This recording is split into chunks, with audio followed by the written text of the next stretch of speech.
नमस्ते मित्रों। जब द्वारका नगरी श्री कृष्ण के जीवन के साथ डूबी, तब एक युग समाप्त हुआ। लेकिन क्या आपने कभी सोचा है, श्री कृष्ण के सबसे प्रिय, उनके हृदय के सबसे निकट राधा रानी की मृत्यु कैसे हुई? उनकी अंतिम इच्छा क्या थी? और उन्होंने श्री कृष्ण से ऐसा क्या मांगा, जो आज भी रहस्य और चर्चा का विषय बना हुआ है? ये एक ऐसी प्रेम कथा है, जो समय की सीमाओं को पार कर जाती है। ये बंधन तन से नहीं, आत्मा से जुड़ा है। आज हम जानेंगे राधा रानी की मृत्यु का रहस्य और उनकी अंतिम इच्छा की वह अनकही लेकिन हृदय स्पर्शी कथा, जो आपको भीतर तक छू जाएगी। वह दिन था जब वृद्धा हो चुकी राधा अपने अंतिम क्षणों की प्रतीक्षा कर रही थी। उनके चेहरे पर झुर्रियां थीं, पर हृदय अब भी उसी किशोरी राधा का था, जो केवल श्री कृष्ण के लिए धड़कता था। जब कोई बांसुरी बजाता, उनके चेहरे पर हल्की मुस्कान आ जाती। ऐसा लगता मानो वह पुराना प्रेम फिर से जीवित हो उठा हो।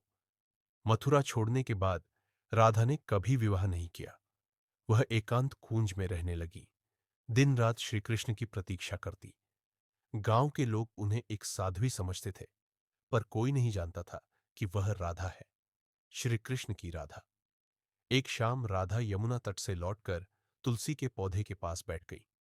उन्होंने आंखें बंद की और कहा, अब मेरे जाने का समय आ गया है, लेकिन मैं तब तक नहीं जाऊंगी जब तक स्वयं श्री कृष्ण आकर मुझे प्रेम से राधे कहकर विदा न करे। यह सुनकर गांव वाले चकित रह गए, पर किसी ने राधा की भक्ति पर संदेह नहीं किया, क्योंकि उन्होंने प्रेम को जीवन भर जिया था। दूसरी ओर द्वारका में बैठे श्री कृष्ण भी बेचैनी महसूस कर रहे थे। उन्हें राधा की पुकार सुनाई दी। उन्होंने सब कुछ छोड़ दिया और उसी क्षण उस एकांत कूंज की ओर चल पड़े।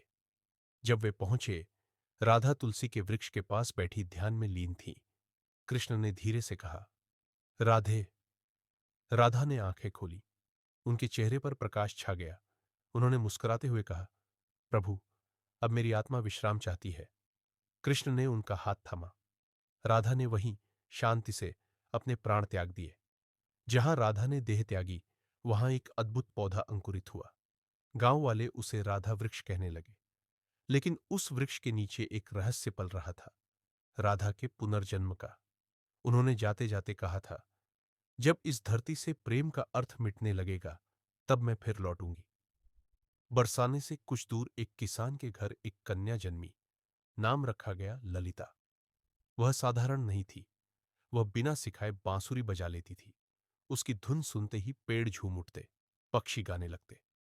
लोगों ने कहना शुरू किया, यह राधा का पुनर्जन्म है। ललिता को अक्सर सपनों में एक श्याम वर्ण पुरुष दिखाई देते, वही श्री कृष्ण। वे कुछ नहीं कहते, बस बांसुरी बजाते। उस धुन में ऐसा आकर्षण था कि ललिता के भीतर कुछ जाग उठता। एक दिन ललिता ने पूछा, मां, प्रेम क्या होता है? उसकी मां ने उत्तर दिया, बेटी, तू अभी बहुत छोटी है। पर ललिता की आंखों में एक ऐसी पीड़ा थी, जैसे वह यह प्रश्न पहले भी पूछ चुकी हो, किसी और जन्म में। एक दिन एक संत ने ललिता से कहा, राधे, अब समय आ गया है। कृष्ण इस युग में ब्राह्मण के रूप में जन्म ले चुके हैं। तुम्हें उन्हें खोजना होगा। ललिता ने आंखों पर पट्टी बांधी और प्रण किया कि वह अपनी आत्मा की पुकार से ही कृष्ण को पहचानेंगी। पूर्णिमा की रात ललिता ने ऊंची पहाड़ी पर खड़े होकर अपनी बांसुरी बजाई। उसकी धुन वैसी थी जैसे आत्मा की पुकार। हिमालय में ध्यान मग्न अनंतानंद की आंखें नम हो उठी। वह धुन उन्हें वर्षों बाद फिर सुनाई दी। वे तुरंत ध्यानस्थ स्थिति से उठे और ललिता की ओर चल पड़े। वृंदा धाम में कथा चल रही थी। अनंतानंद वाचक थे।